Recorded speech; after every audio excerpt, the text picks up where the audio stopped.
afternoon, everybody. Thank you again for joining us in our podcast, Cultivating Healthy Relationships. So, we've had several sessions. Our first session was the power and control wheel.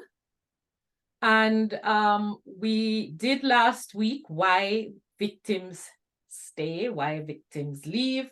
And this week, we are looking at the effects on the children.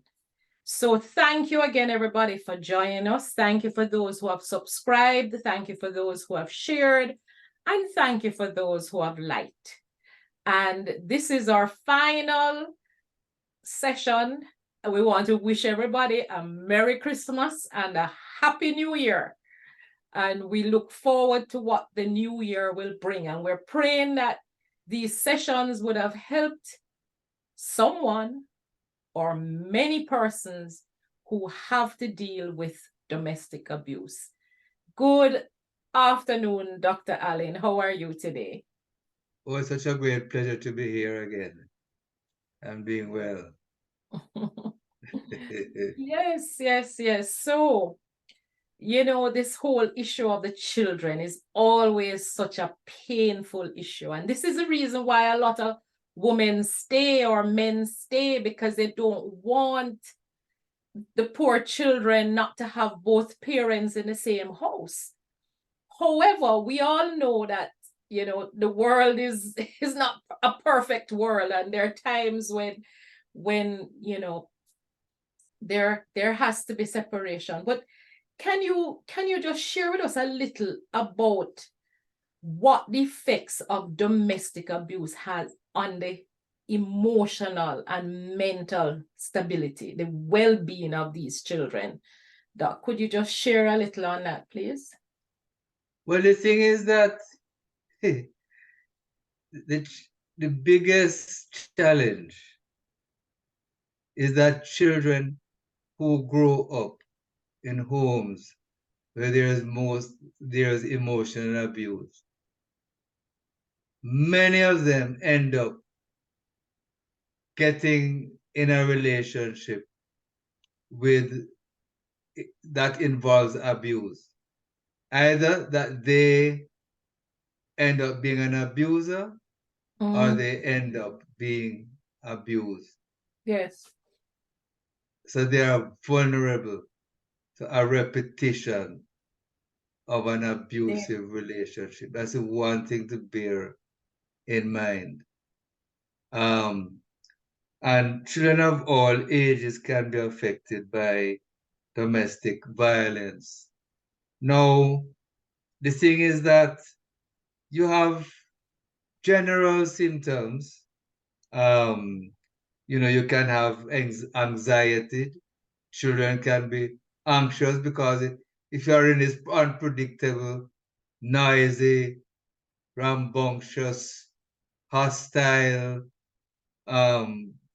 atmosphere, you're going to be anxious, you're going to be depressed. Mm-hmm. You're going to be depressed seeing your parent suffering and going through all of that. Yes. And then very likely, you yourself as a child now being used as a scapegoat, and you being threatened and caught up in it. Because children very often get caught up. Remember we spoke about custody? Yes. Well, in the past we spoke about custody, that there's this thing that if you want to leave, then I am going to fight for custody. And the child doesn't want to feel guilty now that they are contributing to a problem, Yeah. So, so children can become anxious, depressed. They can have eating disorders. Sometimes they have anorexia nervosa sometimes, or they have bulimia, They can have sleeping disorders, difficulty in sleeping. You imagine all that noise and unpredictability. Unpredictability, that's the Yes, part of it. yes. And when you go to your bed, you don't know when the noise is going to That's start. it. That's You it. don't know when the trouble is going to start. So you can't Mm, sleep properly, you know. mm, And you also have children who are more vulnerable to developmental delays.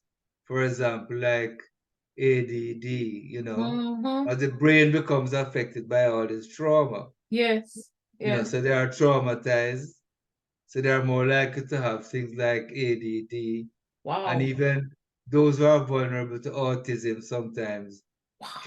can be more affected. Yes. I'm not saying it brings on ADD or autism, Right. but if they have the vulnerability, Triggers. Yeah. then they can be more affected. Yes. And of course, behavior problems, conduct disorder, and other behavior problems that you see happening in the classroom or at home Yes. can be a sign of Yes. a child being in an abusive relationship. Now, so what that means is that teachers must be on the lookout for Yes. a child with a behavior problem and these developmental delays and all these other symptoms, anxiety, depression, etc. You know, and the other thing is that children don't believe that children in the home don't know what's going on. Exactly. You might try to keep it from them and not talk about it from them, but they jolly well know. Yeah. They They, hear the discussions, they see how the parents look, how yes. they appear, and they are picking up much more Mm-hmm. Mm-hmm. than people are realizing. Um, so, and of course, they become um, emotionally impaired Yes. by what they are witnessing, right? Now, infants. Now, when you have an infant, that's when the child is sucking and holding on to the mother and that attachment to the mother. Yes. That is when the infant builds attachment, that closeness, that hugging. They feel attached to the mother because the mother is the first person that they relate to, and that's where they begin to become attached to other human beings, Yes. and and when they feel attached, when they feel close, when they feel that bonding, they will thrive. They Yes. will, put on weight and are happy and so on, and they're cool and so. But Yes. if a mother is being abused, constantly miserable and depressed and unhappy and just out of it, Yes. it's difficult for that infant child to really feel that warmth and closeness and bonding. And they themselves now might begin to show signs, that they're just not thriving, they're not putting on enough weight and so on. Right. So that's one thing. Preschool children, before they go to school, again, they would have matured to some point, but then sometimes they regress. They start to wet their bed. After the Mm-hmm. time when children are supposed to wet their bed, they Mm-hmm. might start to wet their bed. Um, Sometimes they may not eat as much. Sometimes they're not sleeping as much. So when you see a child going back to more infant type, that Behavior. again something is wrong. They are disturbed. They are not happy. Yes. And we need to find out what is happening and to recognize how this thing is affecting the children. Mm-hmm. No school age now, so they are now going to The school. school. And again, you have the anxiety and depression, but you also find school age children who are affected by domestic violence. They can begin to show violence themselves Wow. because they are learning it. Exactly. And they Exactly. are learning now that if you don't like somebody or somebody trouble you, that is what you do to get your way. And sometimes they also have a difficult attitude to authority. Yes. Yes. In Jamaica recently we had an incident where um, a school-age child box the teacher. Yes, but so you'll find that even children now become very difficult towards our authority in school. Children who have been used to and you see again, it's the abuse, seeing the abuse, so they feel that to be abusive even to authority Normal. is normal. You Yeah. see, and then now some children seeing what happens to the mother or the father who is being abused, they're afraid to go to school. They're afraid that if they leave and go to school, they won't be there to protect the parent who is Wow. being abused. You see? Then the school might wonder why the child is missing school so much, but they don't go to the trouble to find out. And they But may be worried about the younger siblings too, right. being abused themselves. But you're moving into a question I wanted to ask as well. Because I remember there was a point at which I remember one of my children was blaming themselves for one of our separations, And does that happen frequently? Right. Yes, Right. yes, yes, yes. Yeah. Because you know sometimes children at a certain age um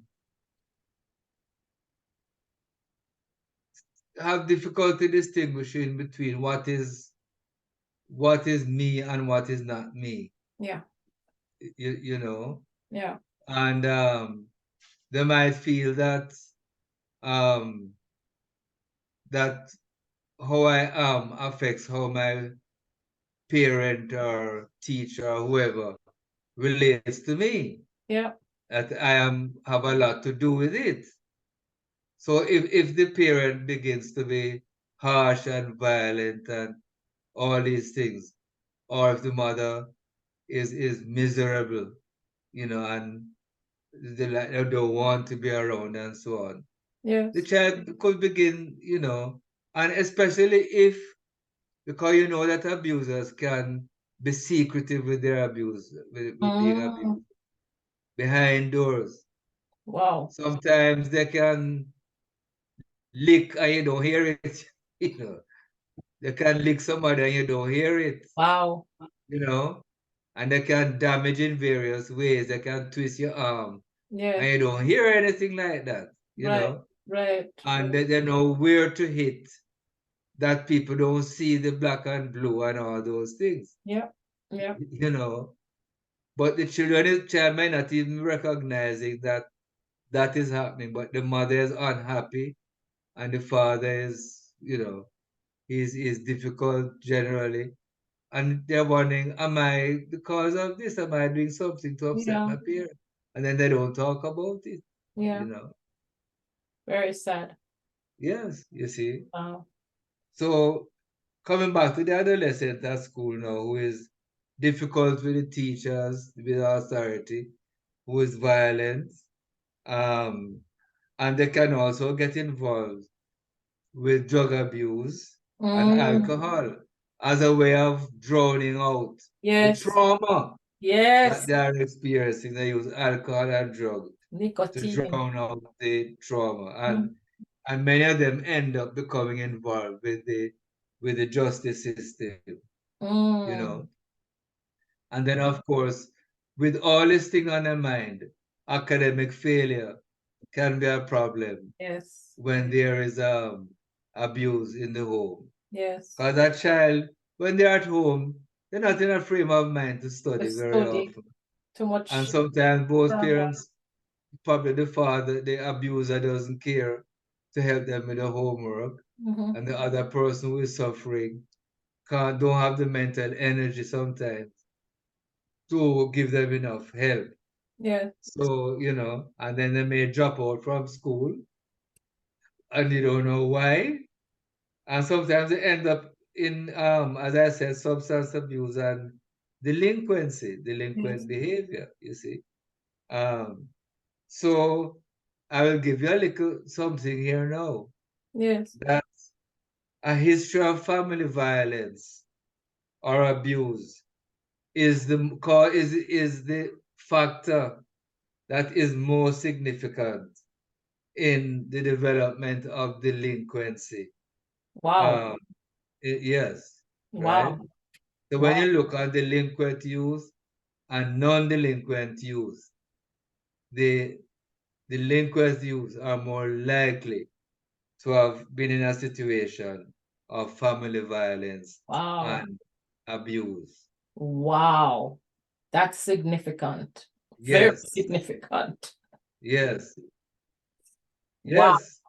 So probation officers, I'm sure, are people in the court system Yes. and so on, And as I said, teachers and all who notice these things. If you begin to dig deep now, Yes. you're going to find out Abuse in what the is family. happening. Yes. And that again is why it's important to have abuse literacy. Yes. Yes. That if you have a friend who is, you figure is In an with abusive. somebody and something looks wrong, red flag, talk to your friend, Com- talk to your relative, talk to your church sister, your brother, yes. Yes. discuss it to them. I've been noticing so and so, and from what I've read, and I've read certain books and so, look at the book here and ask yourself, are you going to find yourself when it's too late, What about your children? Think about the future and so on. That's it. That's That's very it. important. So So somebody is, go ahead. yeah.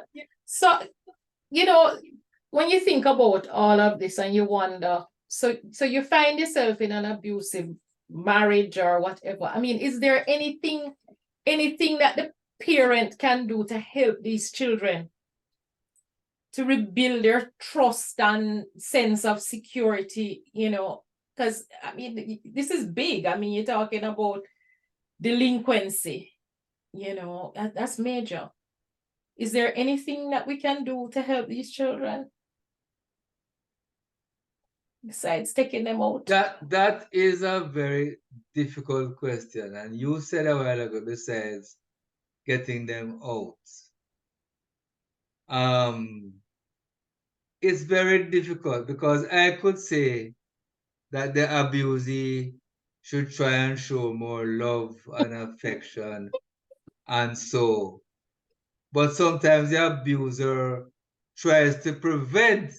And I have known of abusers who tell their children lies about the abusee. Yes, yes, yes, yes, yes. I don't know if you ever had that experience, but they tell them lies or they don't love them. They Mm, don't care about them. They say bad things about them behind their back, mm, you know, and try to mix up the poor young person, yeah, you know. confused. So, but what I would say to the abusee, you have to love yourself first of all. Love God first, love yourself. And if you can learn to love yourself throughout Yes, all of it, that child will notice you're loving yourself and they will grow to love themselves too. You wow, know, very you powerful. know, and when any opportunity comes, you show you're always there for them. You're not changing from one thing, even Yeah, though you may get upset and so on. And sometimes you might have to tell them the truth, true. and say this is not your fault, nothing to do with you. But Yes, there are just some people in the world like this, and there are you could even tell them that I think it's one in every four women in the world come from abusive situations. So they understand and they yes, recognize that this is not due to them. But yes. that is very, very important. Um, but what you will also notice is that um, sometimes children become very withdrawn. I was mentioning Mhm. some more. Yes, Like yes. at school, they just keep to themselves. Or even at Mhm. home, they just find themselves, clinging to the mother, um, and being over compliant to whatever they are being told to do. You Right. know, sometimes they become aggressive and get into rages at home. We look at children, and they're complaining about stomach ache and Yes. this type of thing. Biting the Mm, fingernail, yes. and sucking finger and restlessness, and sometimes stuttering and shaking. And Mm, even sometimes children, as we say, even children can talk about wanting to kill themselves. So you'll notice all this wide range yes. of difficult A lot. behaviors Yes. among children. So the thing I would encourage is that every teacher, every pastor, every psychologist, every professional, Yes. even people, every teacher should get to understand about Abuse. what type of the different developmental stages Pages and what to look for. and what to look for Yes. normal behavior and abnormal behavior. Yes. So when you see abnormal behavior, you can begin to dig and try to understand Yes. what is happening with Yes. this child. Um, Mm, so, and don't be afraid to call, like teachers, call in the parents and watch closely how they relate to each other. yes. Yes. At church, Sunday school teacher, the pastor, whoever it is, call in the parents and watch very closely to Yes. see what they can pick up. The Mm. children are our future, Mm, but they are most vulnerable in abusive situations. And this is one important factor in very abuse important. literacy, right? Very important. One of the things that is quite interesting, Doc, is how in the same family you could have one child that is so much more resilient in how they have dealt with the abusive situation, and another child is struggling and just can't manage it. What would you say are the factors that contribute to this? Well, this is interesting because each child is different. Some children, just by nature, just by their temperament, are Mhm. more sensitive, and some children are more outgoing. Yes. Some children might run from the abuser, and I mean, I've known of situations where you might have an adolescent who may come up to the male abuser and say, if you lick my mother one more time, watch out, you know, and the man stop, Yes. or he leaves, or he's more careful. Yes. So children have different temperaments. But Doc, But the thing is that um, the, again, we talk about looking for red flags, being abuse literate, women and men being abuse literate, looking out for red flags, trying to build up support with family and friends, and in the church, in the workplace, all these things, that's what I you wanted to know. talk about, Doc. I'm sorry. Yes, You and just also yes. getting that child connected to teachers who are good role models, Right.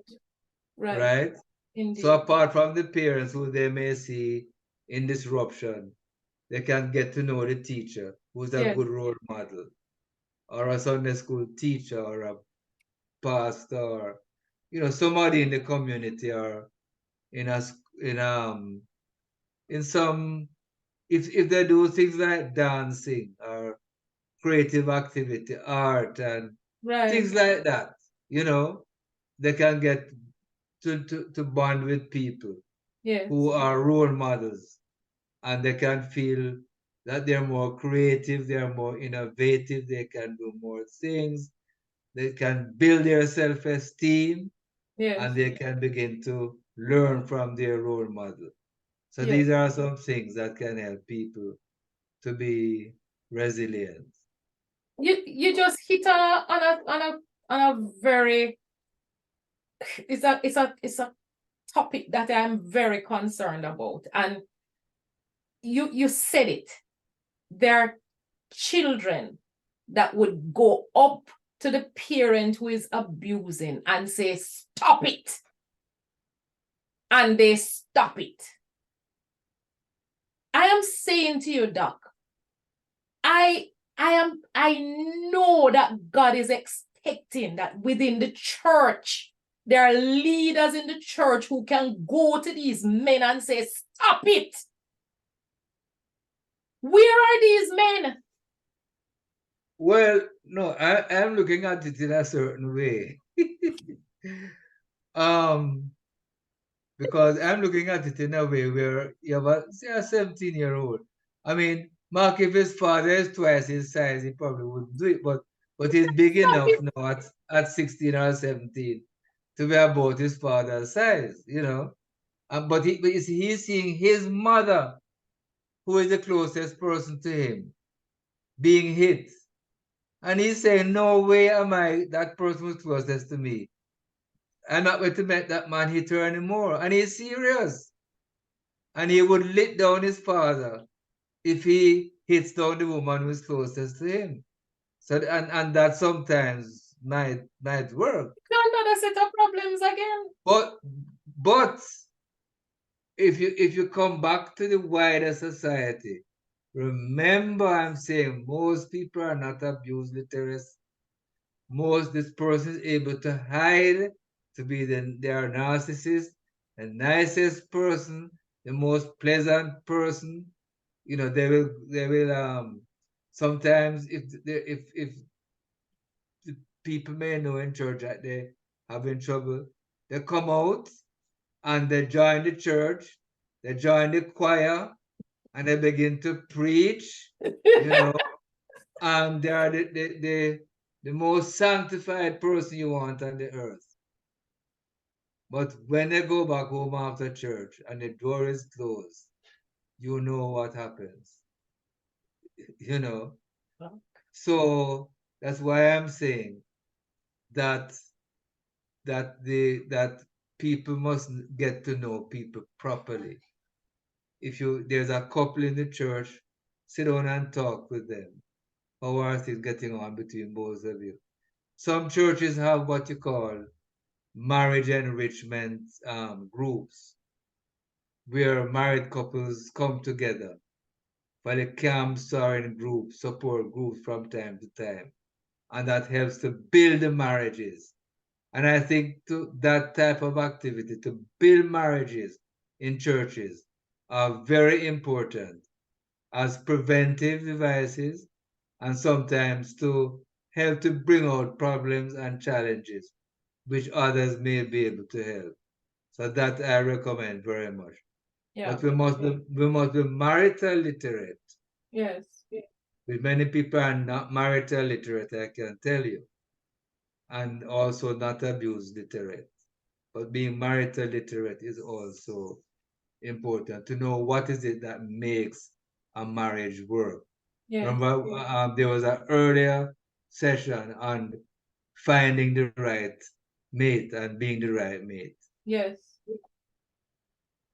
Doc, there's a chart we have here on secondhand abuse. Are you ready for it? Let me.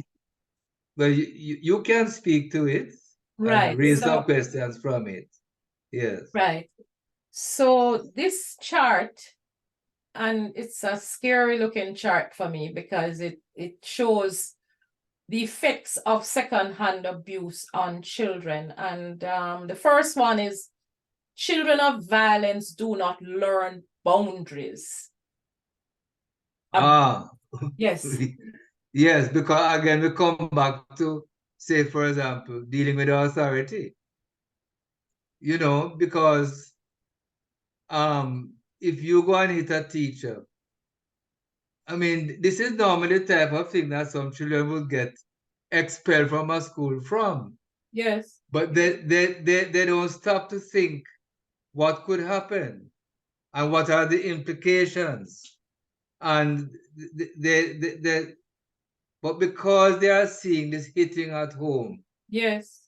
and this expressing of upset feelings by hitting, they'll go and do that and then get themselves in trouble. Children of violence do not learn boundaries. Abused children learn. And of course, they don't learn the matter of boundaries between themselves and even friends. They have difficulty in getting on with anybody Yes. because they can be easily angry, easily difficult to, easily abusive, verbally and otherwise. So they are just generally difficult and abusive, difficult to get on with. Yeah, this list is quite sad. I mean, battered children learn to harm themselves. Children of Yes. abuse learn how to abuse others. Violence results in depression, flashbacks, and stress.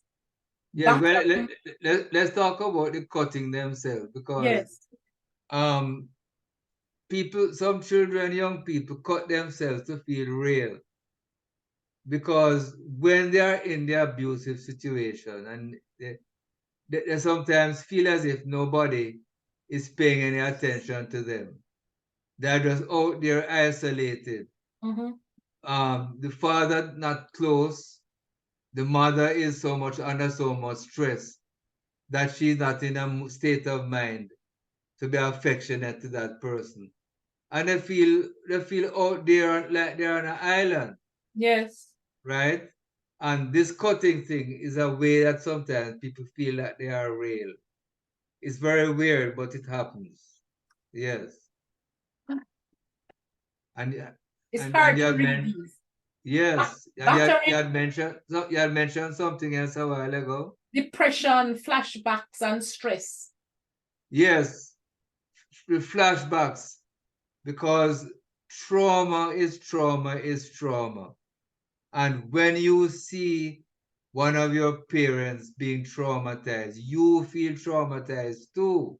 Exactly. Yes, and children are traumatized as well, Mm, right? And to see somebody, a father that you normally want to love behaving that way, or a mother, yeah. you feel traumatized. And trauma changes the brain, you know. And people with trauma, as you said, they get flashbacks. And even in their own relationships, yeah, it could be difficult because when they are trying to get close to their own partner, they get flashbacks to what happened before. And they may Yeah. have difficulty forming new relationships, Mm. And Batter, that affects the studies at school and that type of thing as well. battering creates isolation. A battering home means living in constant fear. Battered children take on adult roles prematurely. Yes, but the isolation, of course, if you don't feel that your parents are close to you, I mean, your mother is so caught up, always crying, um, and your father does not that close or interest, you're going to feel isolated, Yeah, you, you know. yeah. And what is the other thing you mentioned? Fear. Yes, again, constantly living in fear. I mean, that is no way to live, you know. And you Battered can see why children. these children get so um that's why they regress and wet their bed and can't sleep and over compliance, sometimes clinging and have Yeah. all this fearfulness and all these things. Wow. Battering means emotional abandonment. You spoke a little about the emotional side of it. Family Yes, violence results in behavioral problems. You mentioned that. yes. Battering creates low self-esteem. Oh, yes, yes. Because again, you feel that um if you take your parents as a role model, the batterer or the abuser, that you can't take that person as a role model. Mm-mm. Because you may feel that they don't look up on you as anything good. That's And it. then the person who's being battered and is so caught up and preoccupied with their own trauma. There's hardly anybody to say, go, you have done your music or your dancing or your schoolwork, you have done well, and to Yeah. encourage you and to push you forward. You don't get that. So Mm. you get a low self-esteem, which can make you more vulnerable now to try to find a man later on or a woman That's it. who's a narcissist who will try and make you feel Same nice cycle. to get you involved, you know. Yes. A violent home means feeling powerless. Violent, Oh, yes. That is one of the most terrible parts of it. yes. That the children feel that they can't help their mother, help or, or change their Um, father's behavior.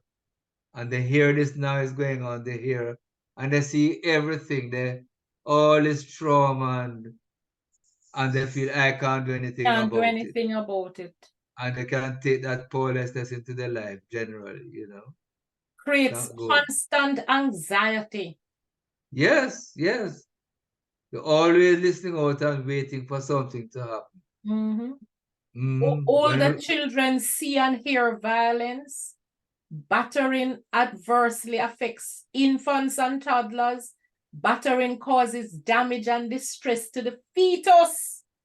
yes, oh yes, even at that stage, because the fetus is very much affected by the environment, Mm. even at that stage. And then the So last you one see, here is that abused children learn extreme behavior.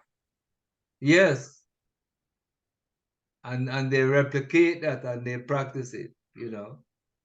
I'm looking at this psych circle, and I remember my son in particular. I remember saying to him one day, he was pushing his finger in the fan.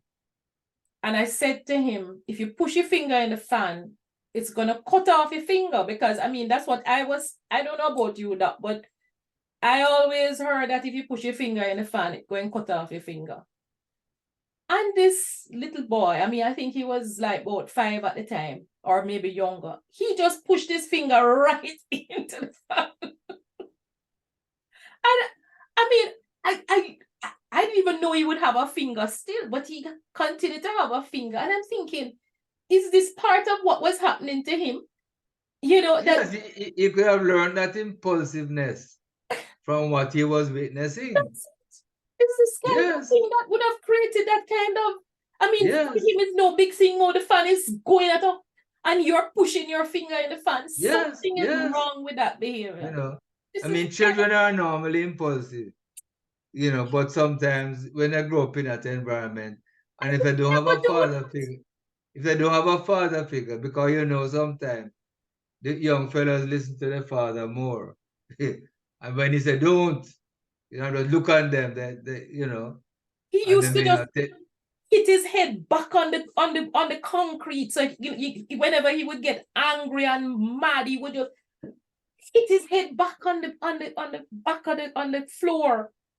Just bang, bang. And I'm thinking, I mean, I'm looking at this list and realizing that, we need I'm to get these wanting, I'm children out. wanting, I'm wanting people who are listening to this podcast to hear what you just said. It's Your crazy. son hitting his head against the wall. Not the wall, on the floor, Doc. On the floor. On the That is floor. self-damaging behavior.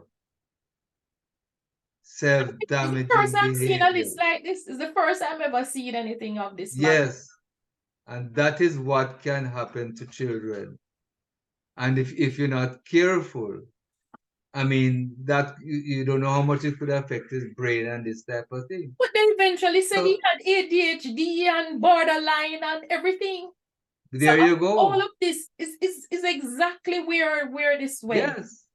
So children can become seriously affected because it's like a person who works with clay, as somebody who is does ceramics, and you work with the clay, and you mold the clay to exactly what you want it to be, and then you shine it and so on. But if it gets cracked, then it's difficult to mold it properly. Yeah. And children are being molded Yes. by the influence from their parents Definitely. and the environment. And if Definitely. they grow up in an abusive home, they get molded in a pathological way. And they themselves receive damaged minds and Definitely. damaged bodies. Everything. Everything. Yes. And there's such a thing known as adverse child events, ACE. And these adverse child events all contribute to um, increased amount of physical illnesses Yeah. and emotional illnesses. Yes. Even things like diabetes and hypertension, all kind of illnesses, Yes. people can become vulnerable to by these adverse child events. Yeah. So that's why abuse literacy is important to Very protect important. the children Very. from these adverse child events and having a lot of difficulty as adults. Yes. Anyway, Doc, thank you so much. I definitely will need some therapy after this.